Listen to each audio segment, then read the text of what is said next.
JBN, we keep you informed. Child remains found in Angels, St. Catherine.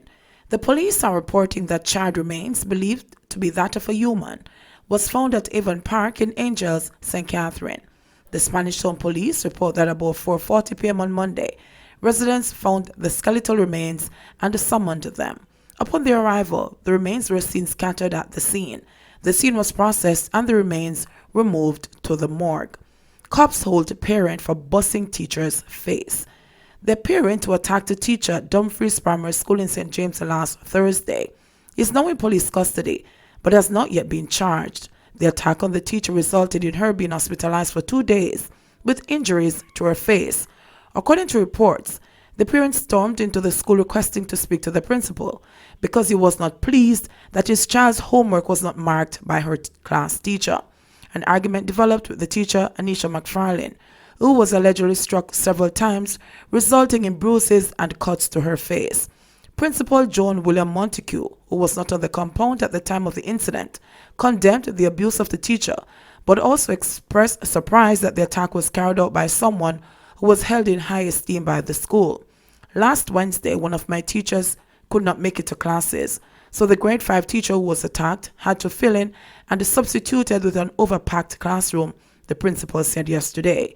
It would have been impossible for her to mark all the students' books that afternoon. Montague said that the accused participates in Parent-Teacher Association activities and that his daughter is a well-behaved and brilliant child. We condemn any act of violence against our teachers, as they also function as parents, nurses, and counselors to the children on a day-to-day basis. They deserve maximum respect, said Montague. She said that Dumfries Primary would be enforcing a strict policy governing schoolyard access to parents and issue tough rules outlawing misconduct. Citing teachers as bedrock of our society, the principal said she will take a zero-tolerance approach. We will not tolerate these monstrous attacks that are taking place on our teachers, she said. The attack on McFarlane came in the same week when a group of men, including a parent, injured the Dean of Discipline, security guard, and a student at Cornwall College. This is at least the 5th attack on teachers in St. James by irate parents since last November. McFarlane has since been released from hospital and is now recuperating at home. Central Village operation nets cocaine, ganja, and gun.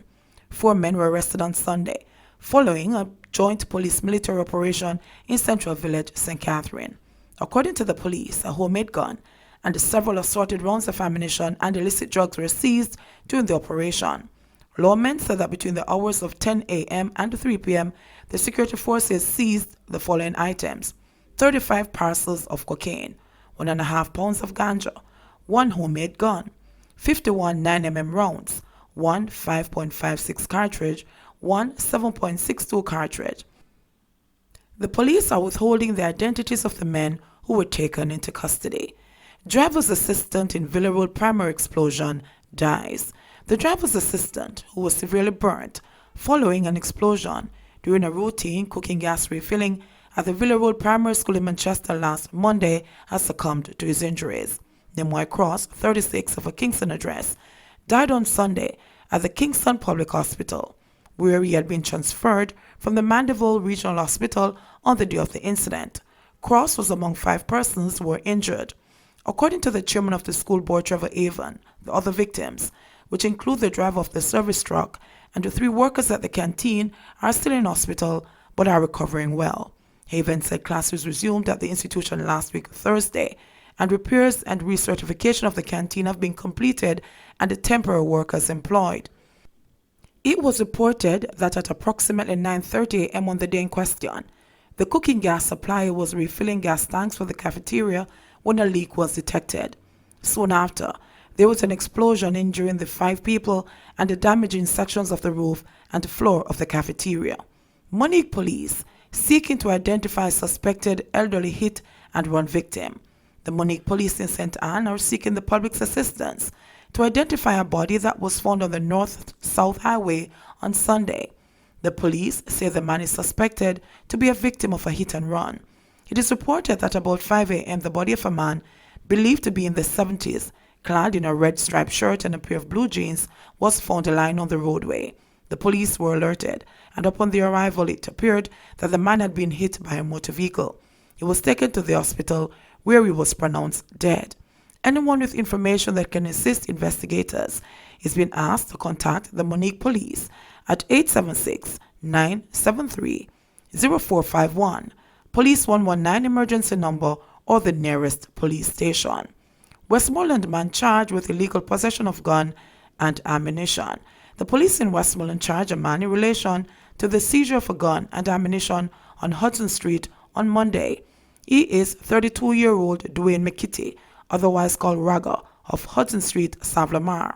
The police report that between 4:30 a.m. and 6 a.m., during an operation, McKitty's premises was searched and the gun containing 14 9mm cartridges was found in his possession. He was subsequently charged with illegal possession of gun and ammunition. A court date is to be set. Bull Bay residents look to block making machine to calm gang rivalries.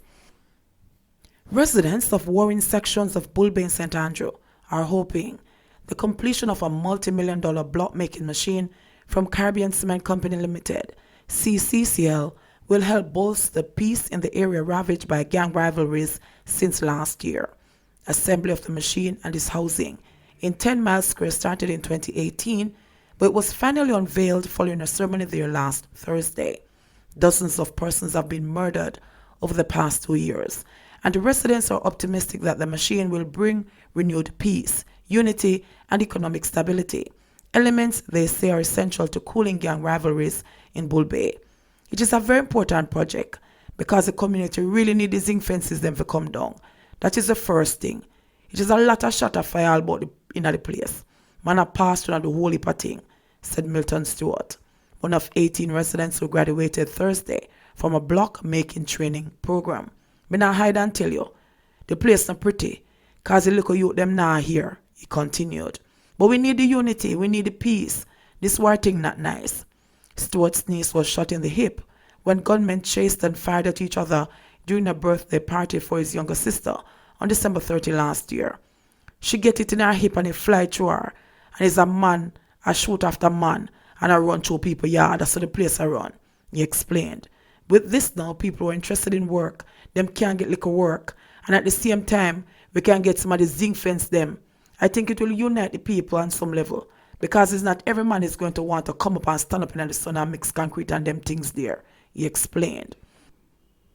In the meantime, 10 Miles graduate Andrea Reed said she's hoping the block factory can bring more investors to the area, adding that the women in the Bull Bay community are as hard working as the men. More activities will go on in the community, more jobs. You know that when people now work, them kind of frustrated. So we need more development here, she said, adding that women are an integral part of the community. Is we run the ground. We watch the machines at nights, cause the man them afraid, so the woman them have to stay out, she explained. According to CCCL executives, 7 women were among the graduates, which included youths from 9, 10, and 11 miles in Bull Bay. The machine and housing facility cost approximately US $10,000 and brought with it a lot of lessons on how to implement a project of that nature, they admitted. The Kingston East Police Division is the latest to be added to a list of areas placed under states of public emergency following a deadly flare-up in the area. Residents pointed to a string of arsons, shootings, and murders, including that of 23-year-old Chiana Dwayne Lewis, who was peppered with bullets on January 2 last year. He reportedly crossed a bridge that serves as the official borderline for war infractions in 10 and 11 miles. Hours later, 63-year-old machine operator Kumi Daly was shot and killed by gunmen while making his way to work. Daly's death sparked a protest by workers and subsequently the closure of 2 quarries that supply material to the cement company. Bartenders, shopkeepers, and farmers also opted to go home early or turn a blind eye to the happenings. Despite the violence, Member of Parliament for East Rose St. Andrew Juliet Holness said on Thursday that she was confident residents would be able to unite to make the block-making initiative beneficial to all. She said it was the best fit for her constituents based on location and demography. JBN, we keep you informed. Please remember to subscribe, like, share, leave us a comment, and click the notification bell to receive our daily news items.